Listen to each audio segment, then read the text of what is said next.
Real estate in Moscow is some of the most expensive in the world.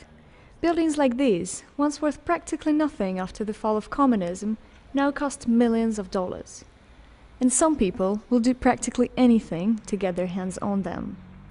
In Russia's rough-and-tumble business culture, it is easy for corrupt officials to take advantage of legal grey areas and corrupt courts to seize property, a practice known as raiding. One of the recent victims of the practice are the residents of this house on Rождественский Boulevard, namely the family of Mikhail Shulman, whose blogging on the problem has given birth to a group of civil activists. They've joined forces to protest against the raids. The collective is made up of a number of Muscovites, each facing their own battle with property raiders.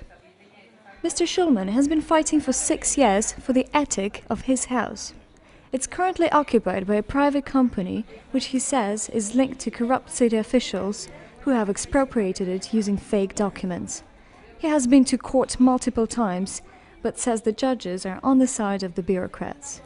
However, blogging about his fight has made a big impact. Благодаря интернету люди смогли организовываться горизонтально. И это сейчас наша прекрасная защита от вот этой страшной вертикали, которая не пускает свободных людей заниматься своими собственными проектами и жить по закону. On returning home one night in February, Mr. Shulman was attacked in the stairwell of his apartment block. His assailants didn't rob him. Instead, he believes, he was being punished for making a stand. Это такие 3 сокрушительные удара, вот я запомнил. Вот. Но чем я не... Здесь было темно, я не видел. Все очень быстро произошло, то есть в несколько секунд. Ну вот, собственно, все, что могу рассказать. Shulman insists that the beating will not prevent him from continuing to raise awareness of the problem. Мой блог привлекает тех людей, которые столкнулись с рейдерством. Достаточно много людей просто обращаются, рассказывают. Я в другом городе, где-нибудь в другом регионе, в нескольких тысячах километров от Москвы, имею ту же самую ситуацию, что вы. Real estate analyst Denis Sokolov says that raiding is limited to old buildings, those with common spaces subject to legal grey areas. He says the practice is driven by the astronomical prices in the center of Moscow, and these will only grow. Russia is a very centralized country, so everything is administrated from Moscow and all the money are coming to Moscow. So that is why real estate of any type, residential, business, is in very high demand. Tatiana Lebedeva is another victim of raiding who has joined this virtual network of activism. She heads an association of raiding victims that unites 101 households in central Moscow.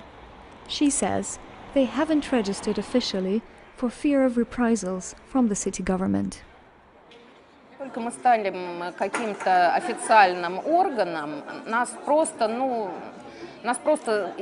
замучают всевозможными проверками, какими-то комиссиями, ревизиями. For years, she fought the city administration and won a court decision in her favor, largely because of her members' support. They attended each other's hearings and collected signatures. Judges are fairer, she says, when the courts are well attended. For most Muscovites, corruption is a fact of life.